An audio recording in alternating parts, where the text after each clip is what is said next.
I have been nominated to make this statement here. We didn't see anything the entire trip, but this morning we got up and watched the tapes before we go home, and there was something on the tape. We all saw it, clear as day. I'm not going to say what it is. It's a figure, but I don't want to influence you before you see this. I want you to make up your own minds free and clear. I know that we always go on these trips where we're going to see ghosts, or we're going to, find something interesting or cool. And we all know that it's BS and it's to make us laugh, and we just do stupid stuff because other people don't. And this time, there's something on the tape. And you need to be prepared for it, but you need to see it to make up your own mind. So, just watch it knowing you're gonna see something. I don't know what it is.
Brookdale Lodge, fairly scenic area.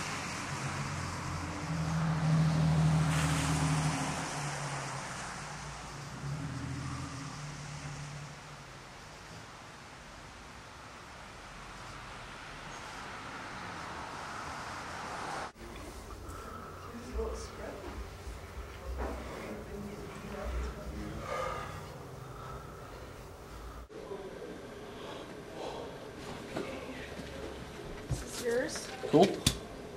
And check out time it's tomorrow, 11 a.m. Okay. Here's your keys. And 24 and 25. Okay. Going over here. Jeez. Second floor. Okay. We got until Monday, right? Okay.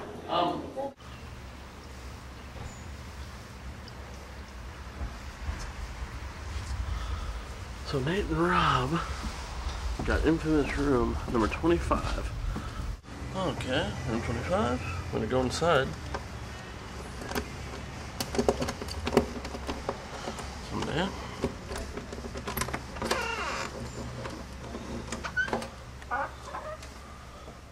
Infamous room 25. Right off the bat, freaky mirror. Your restroom. Looks like a very unassuming standard room. These rooms are all set up so they have balconies that reach out into the thing that appears. Yep. There's their balcony, overlooks the parking lot, front desk. Still raining. Okay, room 25, Brookdale Lodge. This is the infamous haunted room. I've actually seen this on Discovery, this actual room. They talk about, particular spirit that haunts this room. Well, the backstory is this, we just learned from the front desk girl. Her parents own this place, so she knows what's going on with all this stuff. Is that 25 years ago, a husband murdered his kids in here. Massacred his kids, I should say.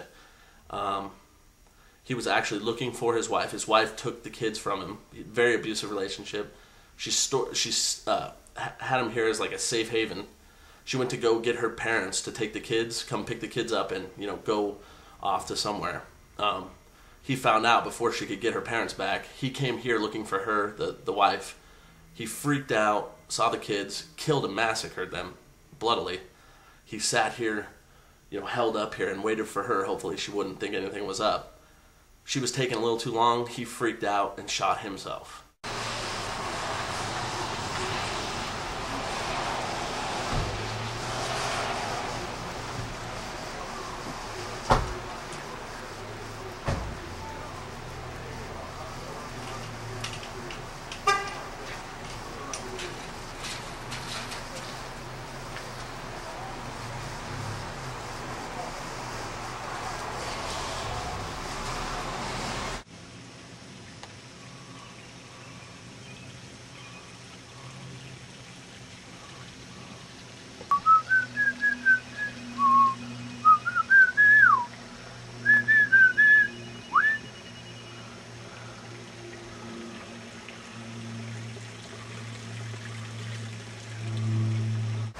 Here we are, where the old brothel was.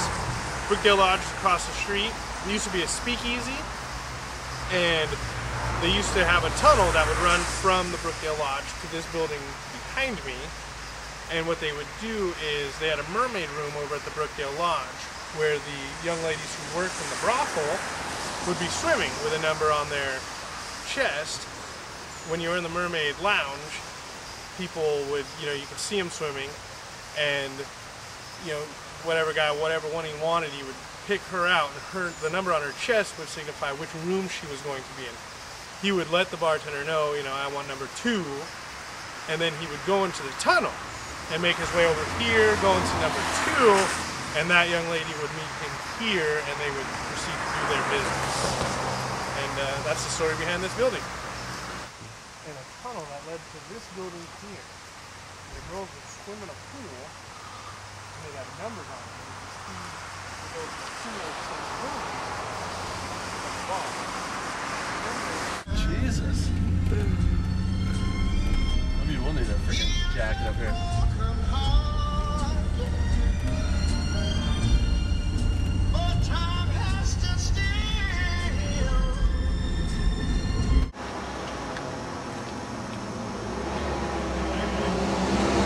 There's Bigfoot.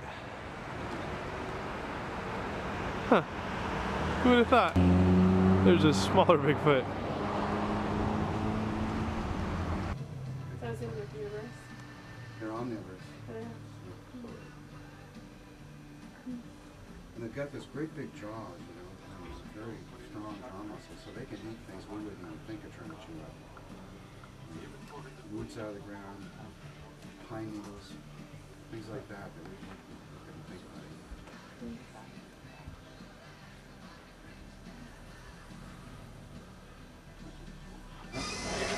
Well, let me ask you this: if there were a big human beings that were into hiding in the woods and avoiding being seen by other human beings, do you suppose those other human beings could fool them into getting in front of the camera? Yeah. They probably could, but it would take a lot of... They heard 2 or more Bigfoots come around their tent in the middle of the night. And they got so scared they called their uncle to come and get them. They had planned to stay the whole night. Yeah. The uncle came out 4:30, picks them up, takes them home. They come back the next day at 11, and sure enough, there's these tracks all around the tent. And they showed me, they had photographs with them. They showed me the photographs of all these. Right on the side of the mountain, they could see a Bigfoot walking along, he said. And he said that it had a big branch over its shoulder with roots hanging out the back. And then he told me later he was reading a Bigfoot book where people describe their sightings, and somebody else described seeing a Bigfoot on the side of Mount St. Helens with a branch over its shoulder. So he got a corroboration of his sighting. And that could be like some weird guy out there all dressed in bearskin. Yeah, well, it means that there's weird guys in bearskins that have fake footprints that are traveling all over the world. Oh, he saw the footprints too? Planting these footprints. Here's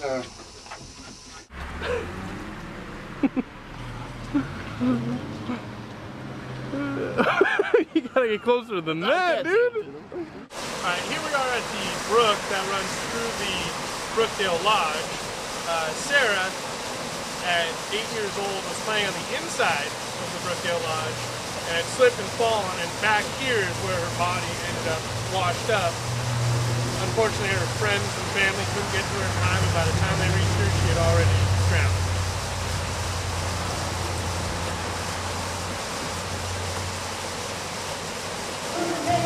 A little karaoke going on here.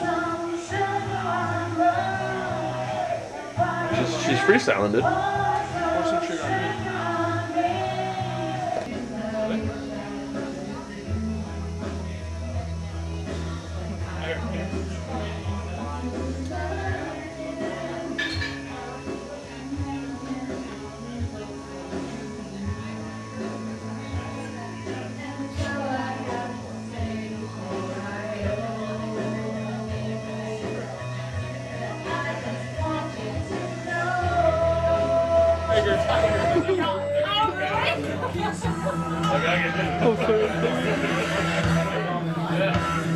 That's right, Rob.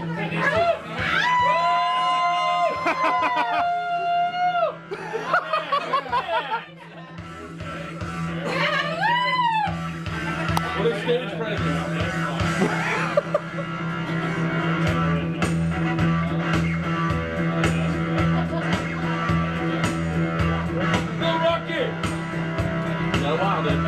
Don't worry, dude.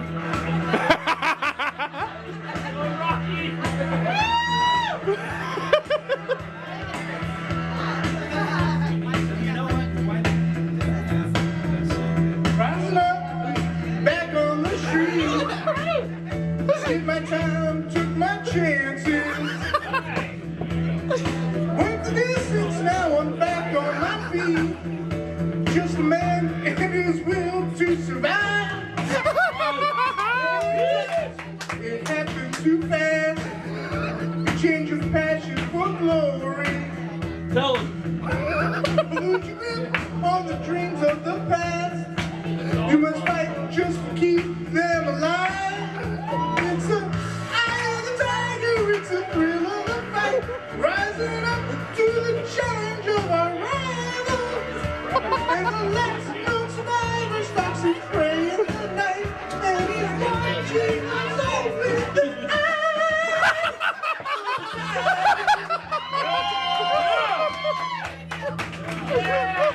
Face to face, out in the heat. And it's up, staying hungry. It's like the old school we take to the street. For the kill, with the skill to survive. It's the eye of the tiger, it's the thrill of the fight. Rising up to the challenge of our rival. And the last known survivor stalks his prey in the night. And he's watching us all with the eye of the tiger. There you go.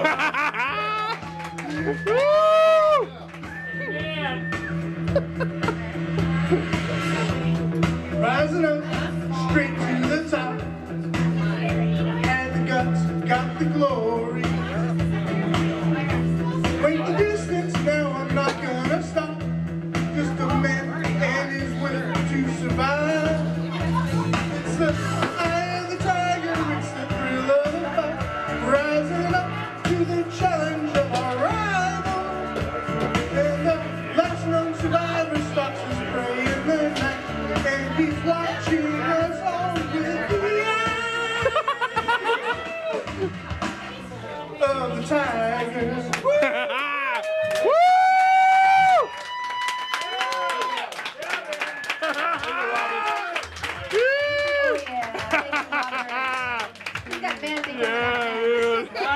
Nice, bro.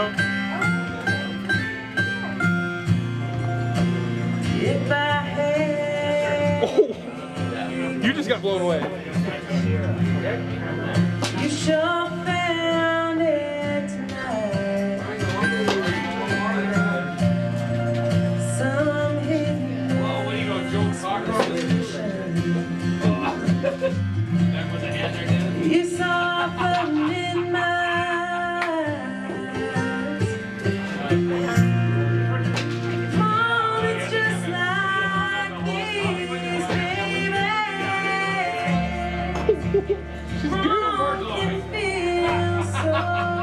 glad you didn't have to follow. Oh, Nate, why are you in bed so early? I'm cold and I'm tired. Oh, that's terrible. But enough about Nate. Let's move over to the celebrity of the evening, Mr. Robert Blood. As you all know, as you all well know, Robert is now a star of the stage. He got up and did some karaoke tonight in the Brookdale Lodge lounge area. Rob, what song? First off, what song did you end up singing? Well, as you know, I chose "Eye of the Tiger" by Survivor, the classic hair rock anthem. Anthem, if you will. Nice. Yes. Does that song have any personal meaning to you at all, or? Well, you know, we all have to fight to survive, but other than that, you know, it was a tribute to you. Thanks. And I know it is your favorite song of all time. Of all time, that's for sure. Of all time. Okay, set up the scene. You're entering. Obviously, me and Nate kind of had this feeling that you were going to do this, despite your reservations. Describe those moments just before the big moment. Very nervous and drinking that drink as fast as I could to kind of quell those nerves and give me the liquid courage it took to get up there. Yeah, because I know liquid courage plays a big part in any karaoke type scenario. I think so. I think that's the most important mix you have with karaoke is stupid people and alcohol. Yeah, especially when you cannot sing. Not saying you can. I thought it was beautiful. I can't. It's okay. It's okay. I'm well aware. One of the other glaring things was the fact that the quality of the singer following you was, you explained it, you're better at it. Had she gone before me, I wouldn't have gone. She nailed it. She could sing, she was attractive, she was just like the perfect karaoke chick, you know? I just could not have followed that. Yes, now... I'm so glad she went after me. And it also probably, did it hurt or help that you would have humped her? Or, I don't... You know, that would have made it even harder because had she gone before me, I'd have gone, wow, there's an attractive girl who can sing very well, and I would have like tried to impress her and maybe done even worse than I did. I was happy with how you hit the high notes, so I just want to congratulate you again. I think you did a super job. Thank you. You have a way larger ball sack than I do. Thank you. I guess, how can I respond to that?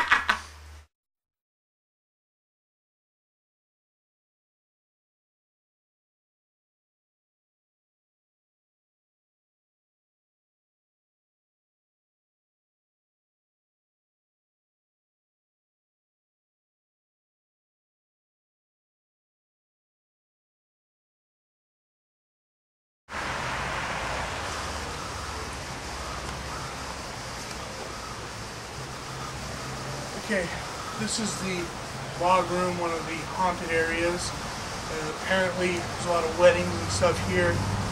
Back in the 30s, when this was a speakeasy, and it was all mob run, and there was a brothel across the street and a tunnel to the brothel. Well, there was some big mob wedding here, and some rival gangsters came and like mowed down the wedding party, and supposedly the bride still haunts this area right here. Like you can see her on certain nights through the windows, and like you can see her walking with her flowers through the grass area. So that's what this is all about.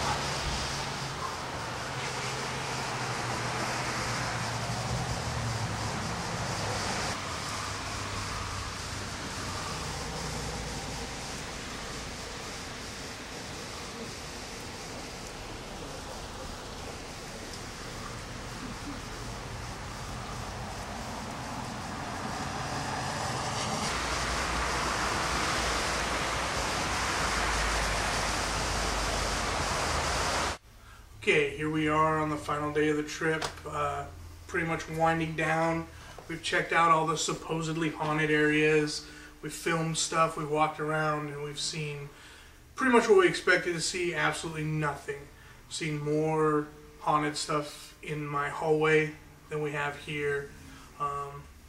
So I would say 0 hauntings here as far as we can tell. You know, so far, there hasn't been a darn thing. That's pretty much my summation of the trip so far. Here we are, last day of the trip. Came here to witness some hauntings. Didn't see anything, didn't hear anything, no one calling our name, you know. I think Rob pointed out the fact that it's a little more haunted in our house. The hotel is a little creepy in the fact that it makes some weird noises, you know, some rickety noises when people walk by. When we open our hotel door, it makes kind of a horror movie noise. We walked around the various spots that were supposedly haunted. Nothing. Didn't get like chills or anything. There's a bridge that was a little creepy, but other than that, I can't really say that we saw anything, so I don't think it's really a haunted place. That's pretty much it. The whole story about room 25 creeped me out, but I gotta say I feel safe. Well, I feel safer that Rob and Nate are actually sleeping in it, but I feel safe. Just we haven't really noticed anything. Nothing's really come up. We've visited all the possible spooks here.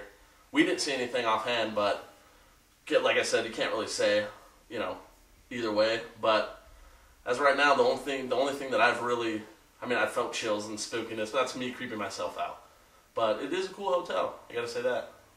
Not really much more to say. Okay, we're heading over to dinner right now. We're gonna go over to the Brook Room. It's the coolest and most famous of the parts of the hotel. The brook actually runs through the restaurant. You're gonna see that.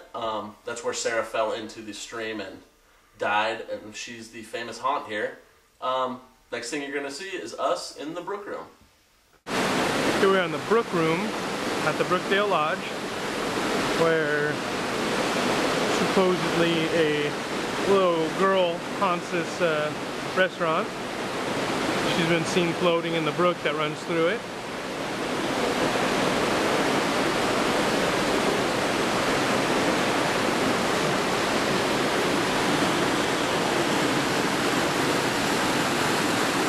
That's what she's supposedly seen.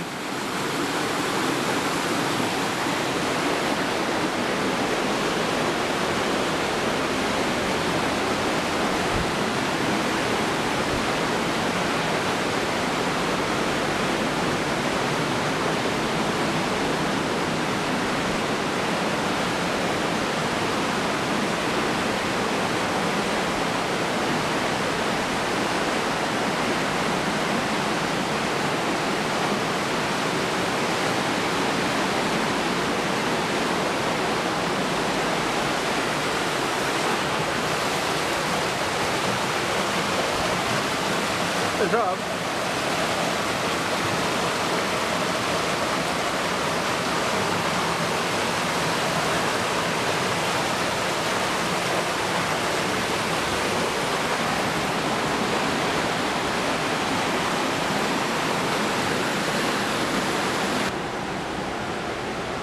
That's just outside the Brookdale Lodge.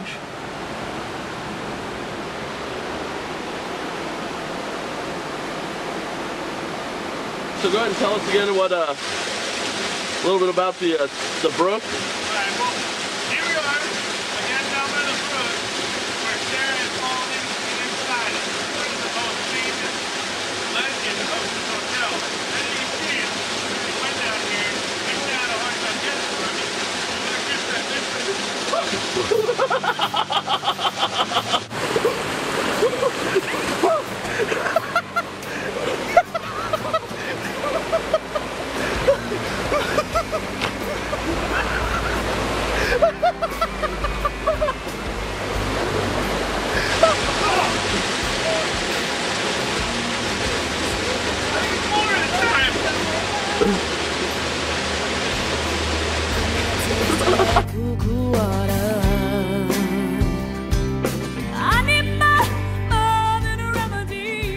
Okay, so we're gonna go to dinner over at the Brook Room. It's the most famous and the coolest room in this hotel, by far, I think.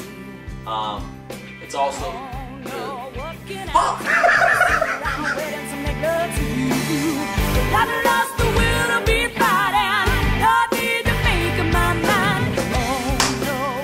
Okay, yeah, so we're gonna go over to the Brook Room tonight for supper. That's by far the coolest room here. That's where the most famous haunting of Brookdale Lodge is, where Sarah fell into the brook. The brook actually runs through the hotel, which you'll see. And we'll check you over there. Oh my Lord, I can't get any hot time. I need more of that cool. Okay, we're gonna go to dinner over at the Brook Room. It's the Up on my head. By far the coolest and obviously the most famous room is where the brook runs through the hotel. It's also the home of the most famous haunting, Sarah, the little girl. She fell into the stream and got washed out. So we'll see you over there. Okay, later.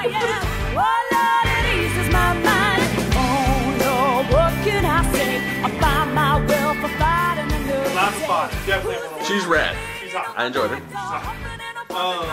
Number 2. You know what? The chick downstairs, the little girl downstairs, she might be number 1. Yeah, but Rob, you didn't see her, right? I didn't see her either, so I don't know. And she was kind of cold this morning. Oh, that's the shit. And, wow, I was in love with her at that point.